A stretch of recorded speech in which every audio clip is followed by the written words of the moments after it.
ሰላም የዘፊደል አካዳሚ ቤተሰቦች ዛሬ ይላልላችሁ በክፍል 9 ቪዲዮ ተገናኝተናል። በዚህ በክፍል 9 ቪዲዮ የምናያት የአማርኛ ፊደል ሰ ትባላለች ማለት ነው። የመጀመሪያዋን ንጉሱ ሰን አይተናታል።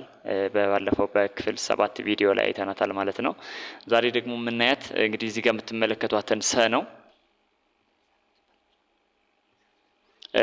ሳቱ ሰ ተብላ ነው የምትጠራ ማለት ነው። ይቺ ሰ ለአጻጻፍ በጣም ቀለል ያለች ናት። ስለዚህ የሰ ቤቶች ሰም በተመሳሳይ እንደሌሎቹ 7 ቤት ነው ያላት። እያንዳንዳቸውን ድምጻቸውን፣ ቅርጻቸው ምን ይመስላል የሚለውን በዚህ በክፍል 9 ቪዲዮ እንመለከታለን ማለት ነው። ስለዚህ ያንዳንዱን በድምጽ እልላችኋለሁ፣ በቅርጽም እዚህ ጋር ያሳያችኋለሁ ማለት ነው። አብራችሁ እያላችሁ ትመለከታላችሁ። ሰ፣ ሱ፣ ሲ፣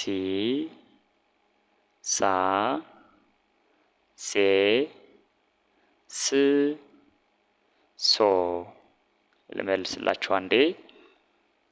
ሰ፣ ሱ፣ ሲ፣ ሳ፣ ሴ፣ ስ፣ ሶ። ስለዚህ የሰ ቤት 7ቱም ሆሄያት እኒን ነው የሚመስሉት ማለት ነው። እዚህ ጋር ከርሰሮ ያለችባት ተመልከቱ፣ ሰ ትባላለች። ሁለተኛዋ ደግሞ ሱ ይችን ትመስላለች። እዚህ ጋር ከርሰሩ ያለባት ቦታ ማለት ነው። ሱ። ሶስተኛዋ ሲ ትባላለች። ሳ፣ ሴ፣ ስ፣ ሶ። ስለዚህ የሰ ቤቶች እኒህን ነው የሚመስሉ። ለአጻጻፍ ቀለል ያሉ ናቸው፣ በጣም አያስቸግሩም። ስለዚህ በቀላሉ መጻፍ ትችላላችሁ ማለት ነው። ስለዚህ አንድ ጊዜ ልመልስላችሁ። ሰ፣ ሱ፣ ሲ፣ ሳ፣ ሴ፣ ስ፣ ሶ። ስለዚህ ለአጻጻፍ በጣም ቀለል ያሉ ናቸው። ስለዚህ እናንተ ቪዲዮውን ፓውዝ ታደርጉና እንዴት መጻፍ እንዳለብን ትለማመዳላችሁ ማለት ነው። ሰ፣ ሱ፣ ሲ፣ ሳ፣ ሴ፣ ስ፣ ሶ እኒህን ነው የሚመስሉት ማለት ነው። ስለዚህ እናንተ ቪዲዮውን ፓውዝ አድርጋችሁ ጻፉ። ከዚህ ቀጥለን ደግሞ የምንመለከተው እንግዲህ እዚህ ጋር ባየናቸው ሆሄያት ቃላቶችን እንመሰርታለን ማለት ነው። በሰ ምን መሰረታቸው ቃላቶች፣ እስኪ ቪዲዮውን ከማየታችሁ በፊት ግን እናንተ ጻፉና የራሳችሁን ቃላቶች ትመሰርታላችሁ። በሰ የምትመሰርቱትን ቃላት ራሳችሁን ትፈትናላችሁ ማለት ነው። በሱ የምትመሰርቱት ቃል ይኖራል። በሲ፣ በሳ፣ በሴ እና በስ የምትመሰርቷቸውን ቃላቶች ማስታወሻችሁ ላይ ትጽፋላችሁ ማለት ነው። በቀጥታ እኔ ወደ ቃላት መስረታው ነው ማልፈው ማለት ነው። ስለዚህ በሰ እዚህ ጋር ሰ ይህች ናት። ሰዓት ማለት እችላለሁ እዚህ ጋር ምስሉ ላይ እንደምትመለከቱት ማለት ነው። ይኸው ሰዓት። ሌላ በሰ ሰው ማለት እችላለሁ አይደል? ሌላም እናንተ የመሰረታችሁት ቃላት ይኖራል ማለት ነው። ስለዚህ ሰን መጀመሪያ አድርጌ ሌሎች ሆሄያትን መጨመር ትርጉም የሚሰጥ ቃላት ለመመስረት ማለት ነው።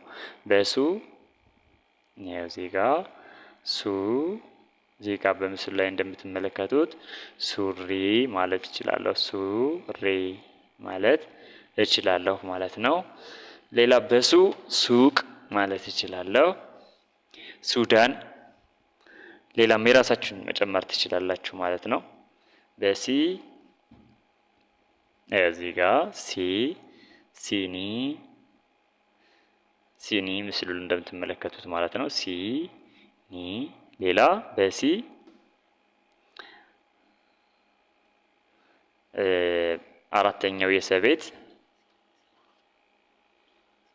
አራተኛው የሰ ቤት ሳ ነው። በሳ ደግሞ ሳጥን ማለት እችላለሁ ማለት ነው። በሳ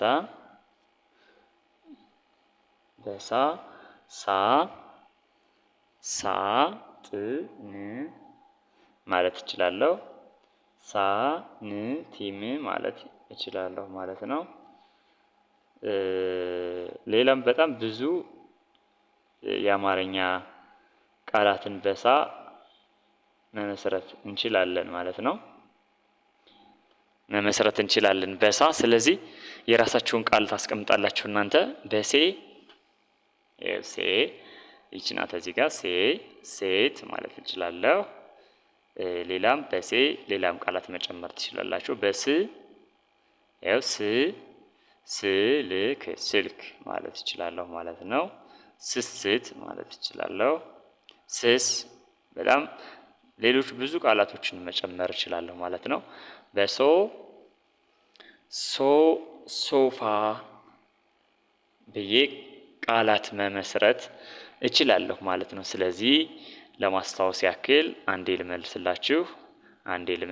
ልመልስላችሁ ሰ ሱ ሲ ሳ ሴ ስ ሶ። ቅርጻቸውን በደንብ መለየት ይኖርባቸዋል። ሰ ሱ ከሰ በምንድን ነው የምትለየው? ሲ ምን አይነት ቅርጽ ይኖራላት? ሳ ምን አይነት ቅርጽ አላት? ሴ ስ ሶ የሚሉ ቅርጾችን በደንብ ለዩ። በእነዚህ ባየናቸው ቃላት ደግሞ ሆሄያት የመሰረትናቸውን ቃላቶች ደግሞ ለማስታወስ ያክል ሰ እዚህ ጋ ሰ ሰዓት፣ ሱ ሱሪ፣ ሲ ሲኒ፣ ሳ ሳጥን፣ ሴ ሴት፣ ስ ስልክ፣ ሶ ሶፋ ብለን መመስረት እንችላለን ማለት ነው። በቀጣይ በክፍል 10 ቪዲዮ ደግሞ አንድ የአማርኛ ፊደል ይዤላችሁ እመጣለሁ። እሷም ሸ ትባላለች። ስለዚህ እሱን በክፍል 10 የምናይ ይሆናል ማለት ነው። ቪዲዮውን መለስ ብላችሁ እዩት። በእያንዳንዱ ሆሄያት ቃላቶችን ለራሳችሁ መስርቱ። የሚስተካከል ነገር ካለ ኮመንት ቦታ ላይ አስቀምጡልኝ። ቪዲዮውን ከወደዳችሁት ላይክ አድርጉ። በየቀኑ የሚለቀቁ ቪዲዮዎች እንዲደርሷችሁ ከፈለጋችሁ ደግሞ ሰብስክራይብ በማድረግ ቤተሰብ ሁኑ። ለጓደኞቻችሁ እንዲደርስ ከፈለጋችሁ ደግሞ ሼር አድርጉላቸው።